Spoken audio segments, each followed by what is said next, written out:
Hi friend, সবাই কেমন আছো? আমি তো খুব ভালো আছি। তো চলো আবার আজকে একটা নতুন ভিডিওর সাথে চলে এসেছি।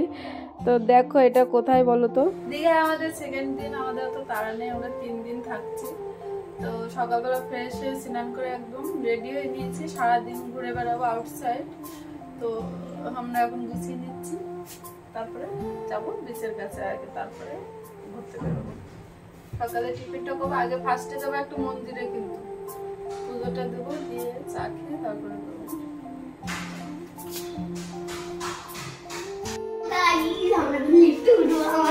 দ্বিতীয়বার লিফট ওঠা আমি কালকে হোটেল লিখতে দেখেছিলাম। আর তুমি স্ট্রং হয়ে আসো কেন?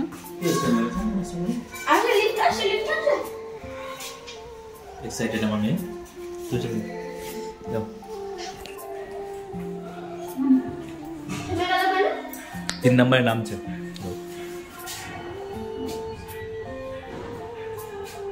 চলো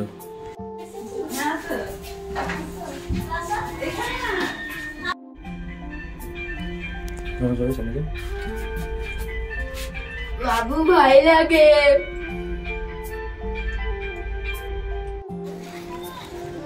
এই ভিডিওটা অনেক পুরনো। আমরা 2024-এর 16ই ফেব্রুয়ারি দীঘায় ঘুরতে গিয়েছিলাম। তখনকার ভিডিও, এতদিন ছাড়ার সময় পাইনি আর কি। আর সেইভাবে ছাড়ার জন্য ভিডিও করা হয়নি, এই মাঝে মধ্যে একটু একদম ক্লিপ নিয়েছিলাম সেটাই। আর তখন কিন্তু সরস্বতী পুজো ছিল। তো দেখো দীঘার যে মেন রোডটা আছে, মেন রোডের পরে এত সুন্দর একটা প্রতিমা, সরস্বতী ঠাকুর পুজো হয়েছিল। এখানে কিন্তু ফাংশনও হয়েছিল খুব সুন্দর। তা আমি আর মেয়ে প্রণাম করে নিচ্ছিলাম। তারপরে যাব হচ্ছে আর একটা মন্দিরে পুজো দেওয়ার জন্য। আমরা জানি না, তাই ওই কাকুর কাছ থেকে জেনে নিয়েছিলাম কোথায় আছে মন্দিরটা। তারপরে পুজো দেওয়ার জন্য ঠাকুরের জন্য প্রসাদটা নিয়ে নিচ্ছিলাম এখান থেকে মিষ্টি। এই যে মিষ্টির দোকানটা, আমি এখানে দাঁড়িয়ে বলছিলাম মিয়ামারি কোথায় আছে এখানে। আমার মেয়ে বলছিল এই তো পাশে পাশে, তুমি দেখতে পাচ্ছ না? তো আমাদের সন্ধ্যেবেলা একটা কেক নেওয়ার ছিল, সেই জন্য আমি জিজ্ঞেস করছিলাম আর কি। তো এখান থেকে প্রসাদ নিয়ে চলে যাচ্ছে আমরা মন্দিরে পুজো দেওয়ার জন্য। এখানে আমি আর মেয়ে যাচ্ছিলাম, আর ওর বাবু তো পিছনে ছিল। আমি আর মেয়ে গল্প করছিলাম। এর আগেও আমি দীঘায় এসেছিলাম, তখন আমরা কোন হোটেলে ছিলাম সেটাই। আর এখানে আমি আর মেয়ে কিন্তু আজকে পিঙ্ক ড্রেস পরেছি একই রকম। আর আমার মেয়েকে কেমন লাগছে অবশ্যই জানিও। তো চলে এসেছি হচ্ছে মন্দিরে। এখানে হচ্ছে মনে নেই কোন ঠাকুরটা আর কি, ভালোভাবে বোঝাও যাচ্ছে না। তো মনের আশা ইচ্ছা পূরণ হয়েছে, সেই জন্যই ঠাকুরের কাছে গিয়েছিলাম পুজো দিতে।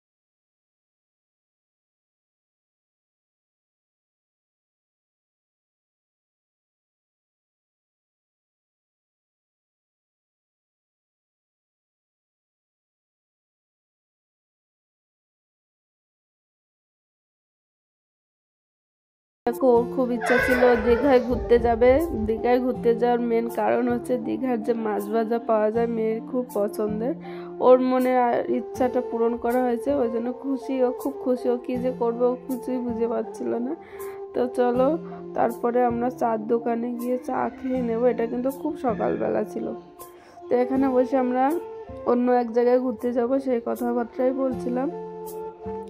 এখান থেকে ওর বাবা টিকিট করেছিল, আমরা দার্জিলিং, সিকিম আর গ্যাংটক ঘুরতে যাব। তো সেই কথাবার্তাই বলছিলাম যে তুমি একসঙ্গে এত জায়গায় যাবা, সেটাই আর কি। আমাদের কাছে শীতের পোশাক টোশাক ছিল না। ওর বাবু বলছিল ঠিক আছে কোনো ব্যাপার না, ওখানে গিয়ে কিনে নেবো। তো এই চা খেয়ে কমপ্লিট করে আমরা চলে এসেছি সকালে টিফিন করতে। এখানে রেস্টুরেন্টে এসে বসেছি। তো এখানে একটা মজার ঘটনা ঘটেছে। হোটেলে দাদা এসছে যে কি কি অর্ডার করব। তা আমি বললাম কি পরোটা পাওয়া যায়, 3টে করে পরোটা দিন, আর ডিম সিদ্ধ আর মানে তরকারি আর কি। তো দাদা আমার দিকে অবাক করে তাকিয়ে বলছে 3টে পরোটা? আমি বলছি হ্যাঁ 3টে পরোটা। তা বলছে, উনি ভালো বুঝে বললো কি যে 3টে পরোটা নিলে আপনারা খেতে পারবেন না। কারণ কি বলো তো, পরোটাগুলোর সাইজ দেখেছো কত বড়। আমি তো ভেবেছিলাম নর্মালি যে ফুটপাতে বিক্রি হয় ওই সাইজের পরোটা দেবে। তারপরে দাদা বললো যে না, ওই সাইজের না, বিগ সাইজের পরোটা হয়। 3টে করে পরোটা দিলে আপনারা খেতে পারবেন না, 2টো করে নিন, তাতেই আপনাদের হয়ে যাবে। তা দেখো পরোটা খেয়ে কিন্তু আমরা পারিওনি, লাস্টে নষ্টও করেছি। আর সাথে ছিল 2টো করে ডিম সিদ্ধ। মানে সকালবেলার খাবার প্রচুরই বেশি হয়ে গিয়েছিল। আমরা যদি 3টে করে নিতাম তা আরও নষ্ট হতো।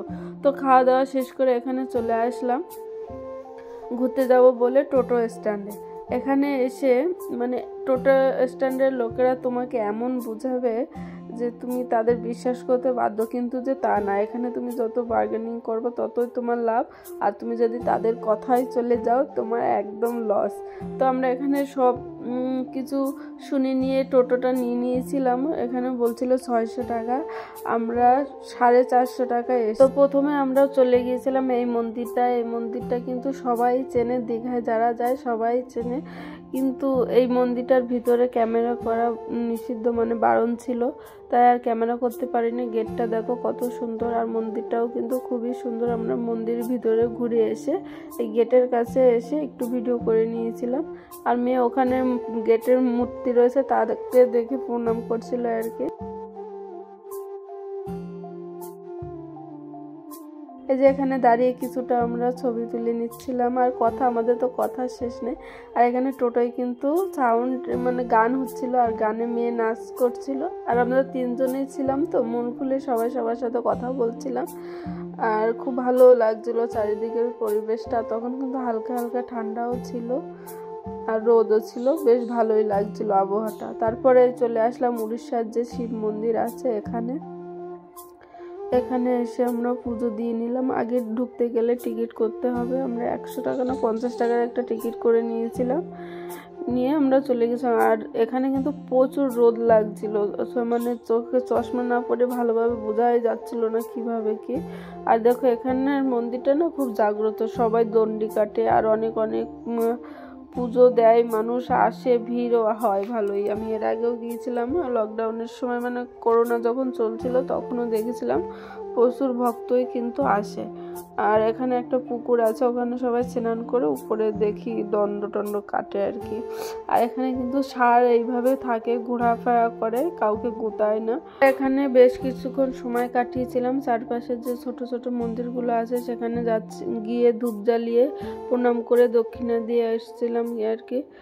তো এখানে টোটো দাঁড়িয়েছিল, টোটো তো আমাদের রিজার্ভ করা ছিল, সময়ের কোনো ব্যাপার ছিলাম না। আমি যেখানে যত সময় পার করি না কেন কোনো ব্যাপার না, টোটো দাঁড়িয়ে থাকবে। টোটোর মধ্যে আমরা জুতো আর ব্যাগপত্র রেখে চলে এসেছিলাম টোটো। তো এখানে দেখো একটা গরু দাঁড়িয়ে আছে একদম মন্দিরের মুখে। আমার গরুটার অত ভয় লাগে না, আমি আরবার হাত দিয়ে সরিয়ে দিয়ে বলছিলাম যায়।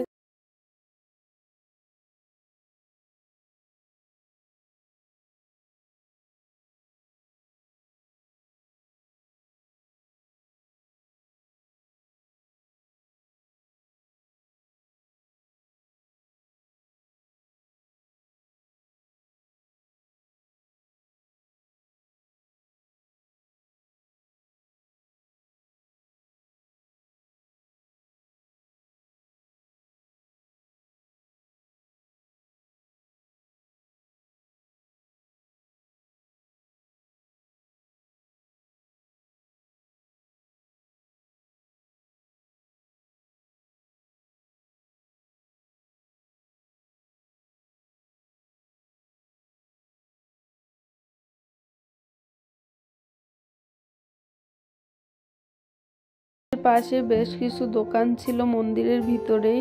এটা যেহেতু শিব মন্দির, শিব ঠাকুর, ষাঁড়, মানে ঠাকুরের মূর্তি সবকিছুই পাওয়া যাচ্ছিল, যাবতীয় পুজোর সামগ্রী আর কি। আমরা কিছুই নিইনি, যেহেতু ঘুরতে গিয়েছি, ব্যাগ ভারী করে লাভ নেই। এখান থেকে তো আবার আমরা অন্য জায়গায়ও যাবো, সেই জন্য।